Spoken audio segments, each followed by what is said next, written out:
The CEO screamed it loud enough for the whole marina to hear. "Get off my yacht," not asked, not requested. Screamed.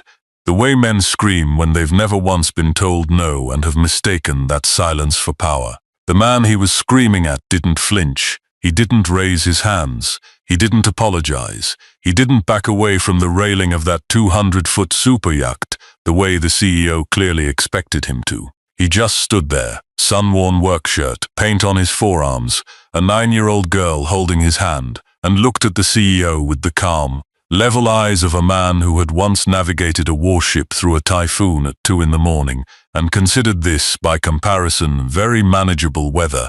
His name was Thomas Hale. He went by Tom. 3 people on that dock knew what that name meant, and when the 4th one found out, when the United States Navy Admiral stepped off the gangway, Eiffel-Top dress uniform, stopped dead in the middle of the marina, and said the words that everyone within 50 feet would spend the rest of their lives repeating, everything changed, not just for the CEO, for Tom, and for his daughter, and for the way the story ends, which is nothing like the way it began. His name was Preston Calloway III, the third. He made sure people knew about the third. It was on his business cards, his email signature, his yacht's registration documentation, and, if you looked at the side of the vessel in question, rendered in 24-karat gold leaf lettering on the hull. Calloway III. He had named his yacht after himself, specifically after the numerical fact that he was the third of his name, which he apparently considered a legacy worth advertising at sea. Preston Calloway III was 49 years old and had inherited a real estate development firm from his father, who had inherited it from his father and had proceeded to triple the company's portfolio, not through any particular genius, but through a relentless, almost admirable willingness to spend money on lawyers and donate money to politicians and make problems go away before they became the kind of problems that couldn't be bought away. He was, by net worth, extraordinarily successful. He was, by every other measure, a man who had confused the size of his world with the quality of his character. He had owned a yacht since he was 32. Each one had been larger than the last. The current Calloway III, the yacht, not the man, though sometimes it was hard to tell them apart, was 214 feet of Italian engineering, custom fitted with a helipad, 2 jet skis, a wine cellar holding 600 bottles, a master suite the size of a Manhattan studio apartment, and a crew of 14 people who had all learned, through experience, that the fastest way to a pleasant workday was to be invisible and agreeable simultaneously. The marina was in Savannah, Georgia. It was a Sunday morning in late September, the kind of morning the South does better than anywhere else on Earth, gold and warm and smelling of salt water and possibility. The kind of morning that makes you feel, if you let it, that the world is basically all right. Preston Calloway III was not letting it. He was standing on the aft deck of his yacht, in a linen shirt that cost $400, a glass of something fizzy in his hand at 9:30 in the morning, watching his crew prepare the vessel for a weekend trip to Charleston. A trip he had planned to impress a group of investors he didn't actually need to impress, but very much wanted to, because need and want were categories that had collapsed into each other somewhere around the time he turned 40 and stopped being honest with himself about the difference. He was not, this particular Sunday morning, in a good mood. The deal he'd been working on in Atlanta had hit a snag, a city councilman who wouldn't stay bought, which Preston found both irritating and philosophically offensive. His ex-wife had sent a message through her attorney about the beach house. His personal trainer had told him his blood pressure was something he should take seriously, which Preston considered impertinent. And now, here on his own dock, at his own marina slip, on the morning of his own trip, there was a man standing on the finger pier next to his yacht who had no business being there. Tom Hale was not supposed to be standing on that finger pier. He knew that. He wasn't trespassing exactly. The marina had public access walkways, and the finger pier was technically within bounds, but he was standing closer to a 214-foot super yacht than a man in a work shirt with paint on his arms, and a child beside him typically stood, and he knew how that looked, and he had decided, for once, that he didn't particularly care. He was 46 years old. He was lean in the way that men who have worked physically their whole lives are lean, not sculpted, just used, the way a good tool is used. He had dark eyes with deep lines beside them from years of squinting at water and horizon, and the particular quality of light that exists only far out at sea.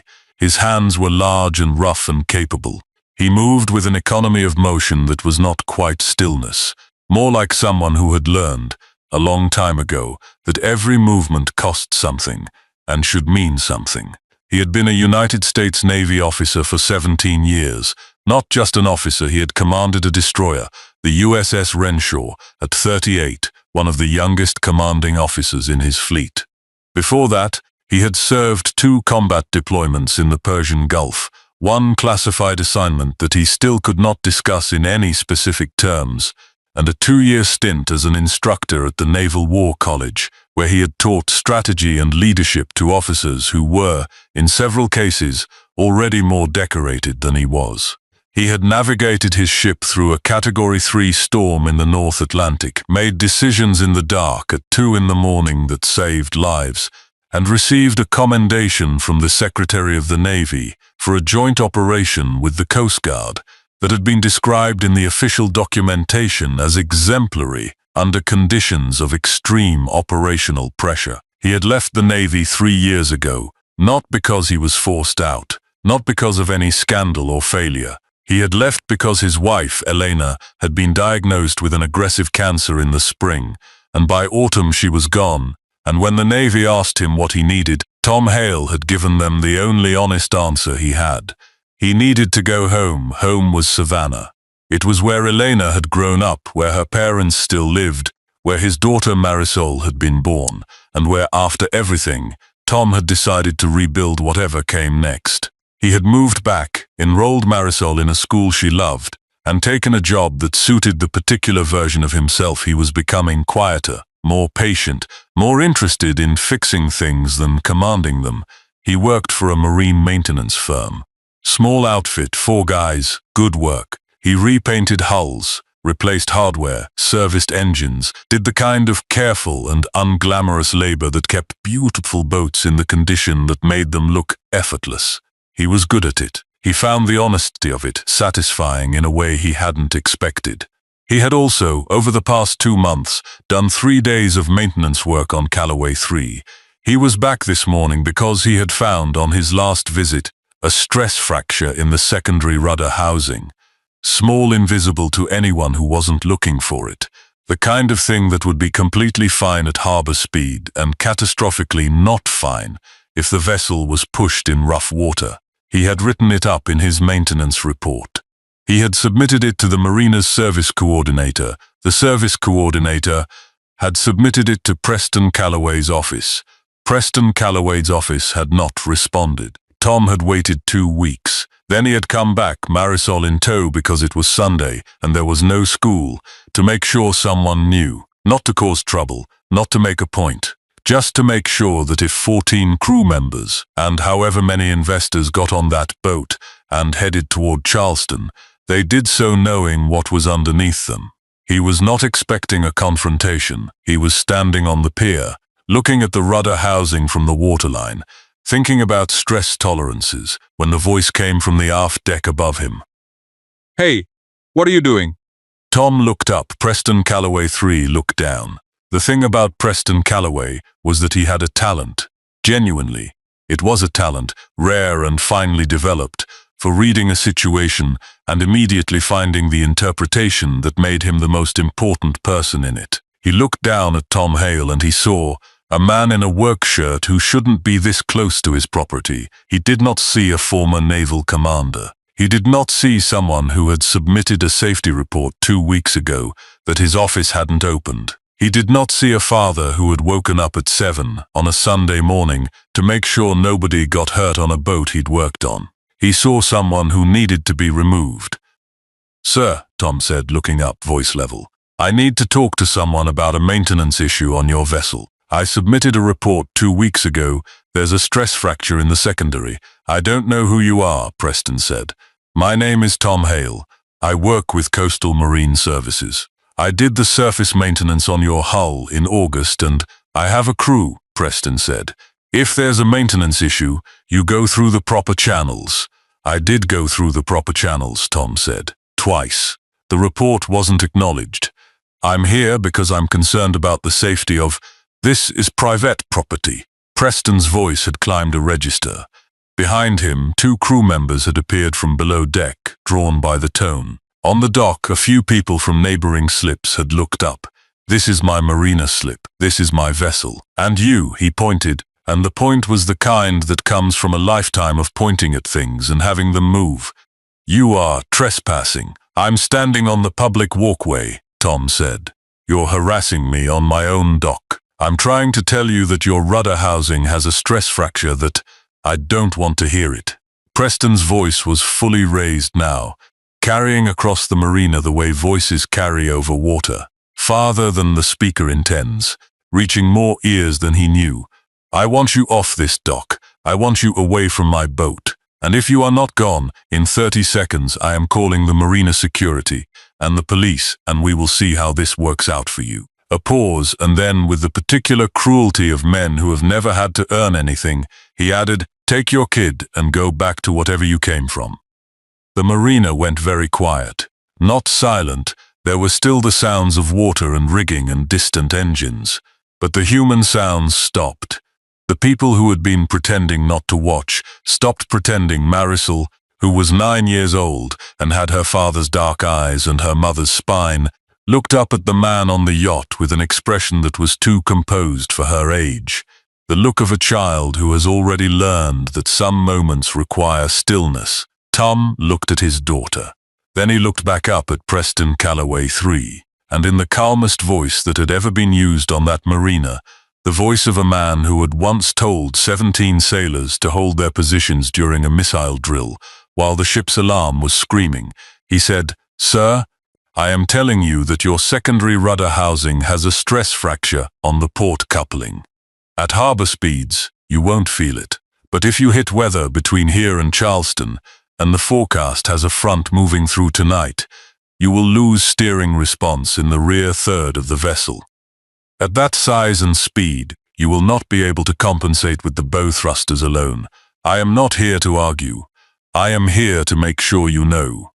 Preston stared at him. Get off my yacht, he said, quieter this time, colder. And don't come back. Tom looked at him for one more moment, then he took Marisol's hand, and he turned to walk away. He had made it maybe 30 feet down the dock when he heard it. Not his name, not yet. Something else first, the sound of a car door, and footsteps on the dock boards, and then a voice, not loud, but clear in the way that voices trained for command are clear, cutting through ambient noise without effort, without being raised, with the particular authority that belongs to people who have spent decades being listened to. Is that Thomas Hale? Tom stopped.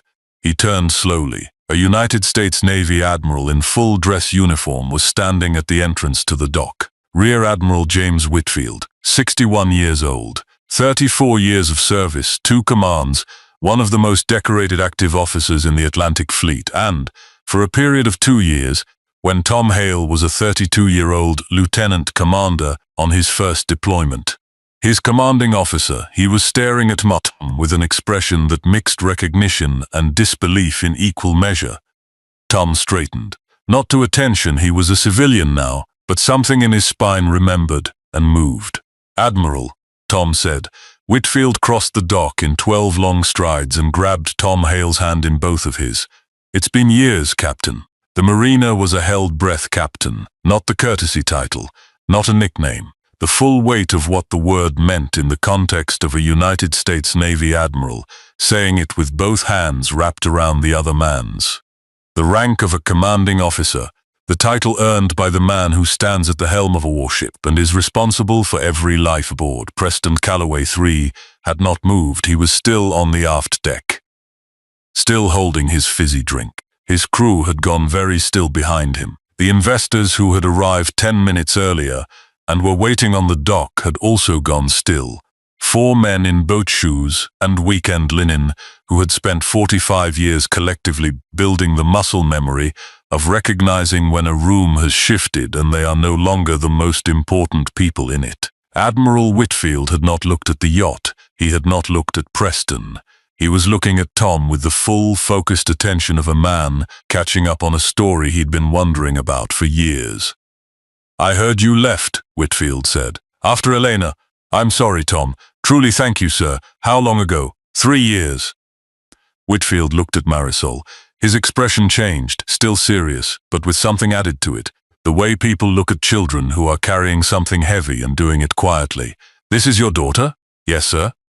"Marisol. She's 9. Whitfield crouched slightly. He was a tall man, and extended his hand with the same gravity he'd have given a foreign dignitary. "It's an honor," he said, and he meant it. Marisol shook his hand. "My dad says you're the best captain he ever served under," she said. Whitfield looked up at Tom. High praise, coming from someone who commanded a destroyer at 38. Tom said nothing. He had a complicated relationship with the fact that he'd been exceptional. He knew it the way he knew his own height, as neutral information rather than identity. Elena had always said that was both his greatest quality and his most frustrating one. "What are you doing here?" Whitfield asked. Tom told him. Briefly, plainly, the maintenance job, the stress fracture, the report that went unanswered, the conversation that had just happened. He described it without editorializing, without bitterness, in the same tone he used to use when briefing superior officers. Facts, sequence, implication. Whitfield listened without interrupting. When Tom finished, the Admiral straightened to his full height.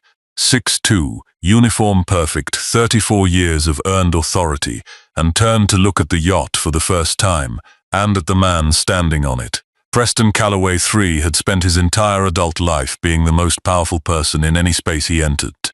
He had walked into rooms and watched people adjust, subtly, reflexively, the way objects adjust when a gravity field enters. He had spoken and had people write down what he said. He had pointed at problems and watched them become solved. He had never, not once, felt what he was feeling now, which was small, not because of anything Whitfield said to him. The Admiral hadn't said anything yet. He was simply looking at him, standing at the bottom of the gangway, dress uniform immaculate, looking up at Preston with the calm, evaluating eyes of a man who had made life and death judgments about human character under actual pressure and found the experience clarifying. "Sir," Whitfield said. His voice was conversational, perfectly polite. "Is Captain Hale correct about the stress fracture?" Preston opened his mouth, closed it. "My crew hasn't flagged. Have they checked the secondary rudder housing port coupling?" A pause. Preston turned to his chief engineer, a man named Garrett, who had materialized from somewhere below deck. Garrett, who had in fact read Tom's maintenance report when it arrived and had flagged it to the boat manager, who had sent it to Preston's office, where it had been routed to an administrative assistant who had been told to hold non-urgent maintenance items until after the Charleston trip. Garrett, who now found himself in the peculiar position of being the fulcrum of a very significant moment, said quietly, "The report came through, sir. I recommended we push the Charleston departure.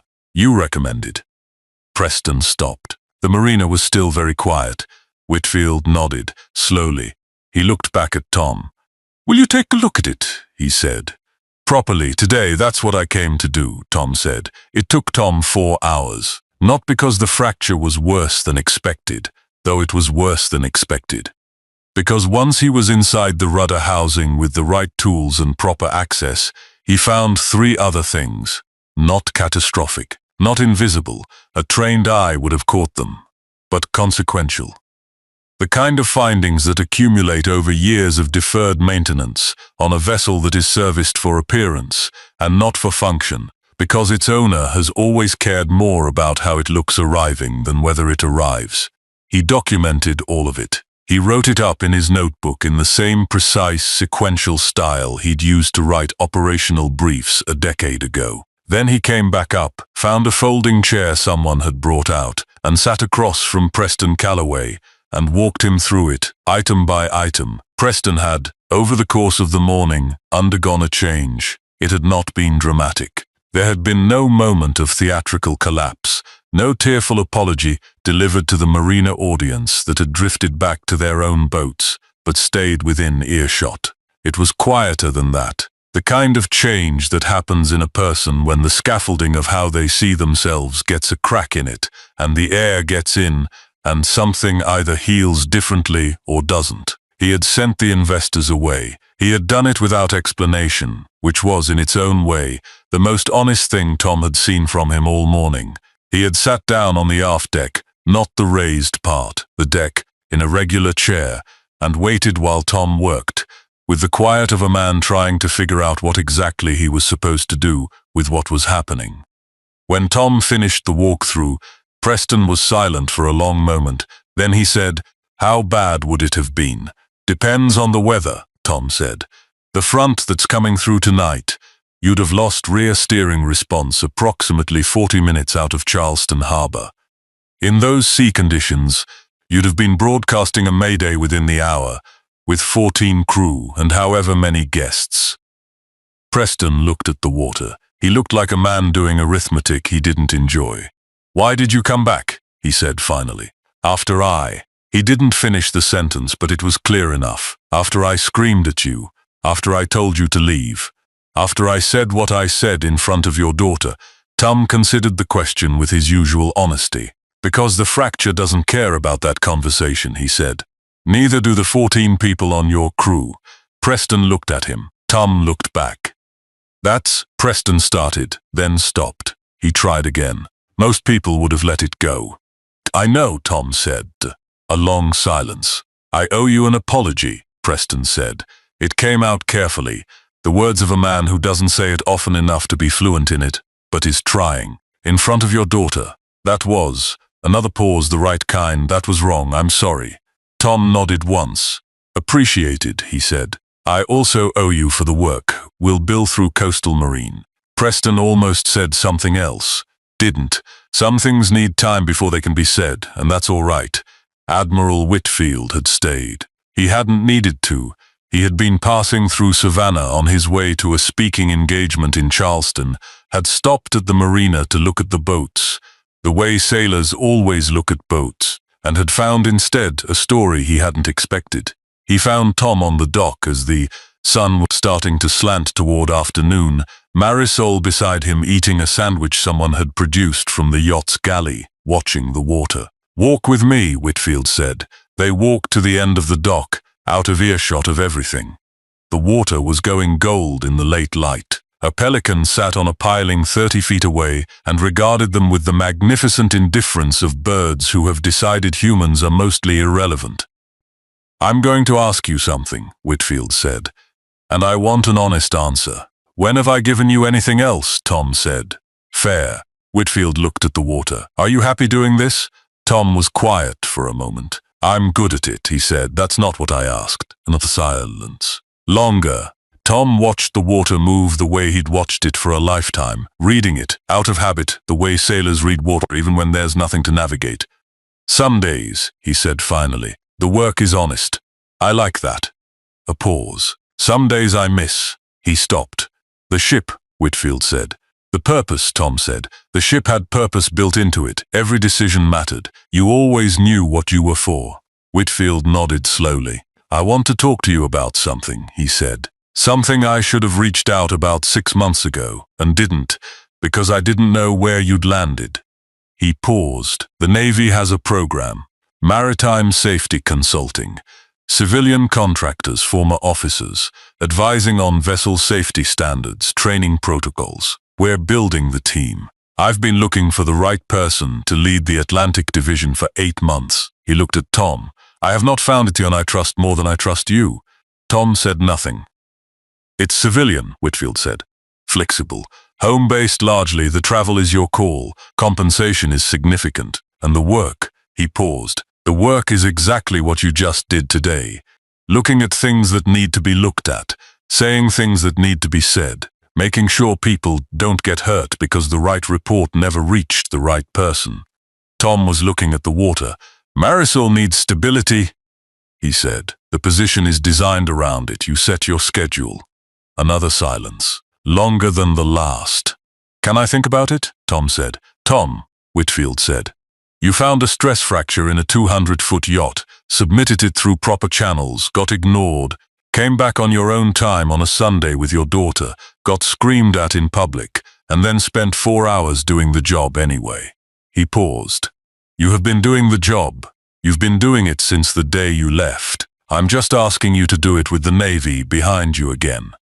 Tom looked at the Pelican. The Pelican looked back. I'll think about it, Tom said again, but he was almost smiling. They had dinner at a place near the marina that did shrimp and grits the way only Savannah does them. Unhurried, generous, with the particular quality of food that knows it doesn't need to be anything other than what it is. Whitfield had insisted. He and Toffen had spent 2 hours eating and talking. About the Navy, about ships they'd both known, about Elena, about the years between, and about the specific and irreplaceable satisfaction of a job that asks everything of you because everything is what it requires. Marisol had spent most of dinner listening with the attentiveness of a child who understands she is in the middle of something important, filing it away in the careful archive she kept of the world. When Whitfield went to settle the check, she looked at her father. Are you going to take it? She said. Tom looked at her. Were you listening to that whole conversation? I wasn't trying to, Marisol said. You were just not quiet. Tom almost laughed. I don't know yet, he said. You should, Marisol said. It's not just about what I should, Dad, she said the way she said things when she was done with the preamble. You were different today, when you were on the boat, working, when you were talking to the Admiral. You were. She searched for the word and she found it, the way children sometimes find words that adults have lost. Yourself. Tom looked at his daughter. You're always good, she said, but today you were yourself. There's a difference. He looked at the table, at the water outside the window, at the space where Elena would have been sitting, had things gone differently, and what she would have said, which would have been exactly this, in slightly different words with slightly different eyes. When did you get so smart? He said. Mum, Marisol said simply, not sadly. Just as a fact, the most reliable kind of attribution. She told me to watch you for the moments when you forgot to be careful, because those were the moments when you were real. A pause. Today was a lot of those moments.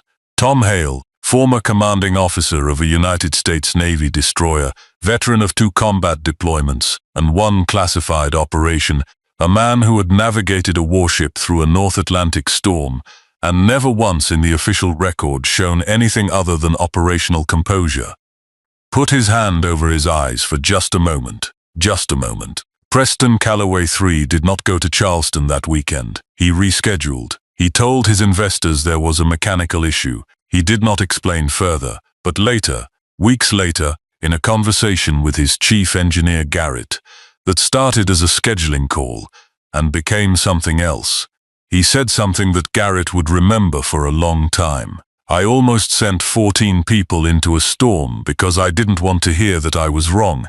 He didn't say it as a confession. He didn't dramatize it. He said it the way a person says something they have been turning over quietly until it arrived at its true shape. I almost sent 14 people into a storm because I didn't want to hear that I was wrong. He had the yacht fully inspected the following week, every system. He paid for it himself without complaint. Tom Hale called Admiral Whitfield on a Thursday evening, 10 days after Savannah. Marisol was doing homework at the kitchen table. There was a pot of something on the stove. The house had the particular quality of a home that is small and full of life, of presence, of a father and a daughter who have built something real in the space where loss used to be. He called, and he said yes. He started the following month. On his first day, he submitted 3 safety reports on vessels whose maintenance records had not been adequately reviewed. All 3 were acted on within the week. None of the owners argued. There is a kind of man the world is very good at missing. He doesn't fight for your attention. He doesn't inflate himself, doesn't broadcast his history, doesn't carry his credentials on his face like a sign that asks to be read.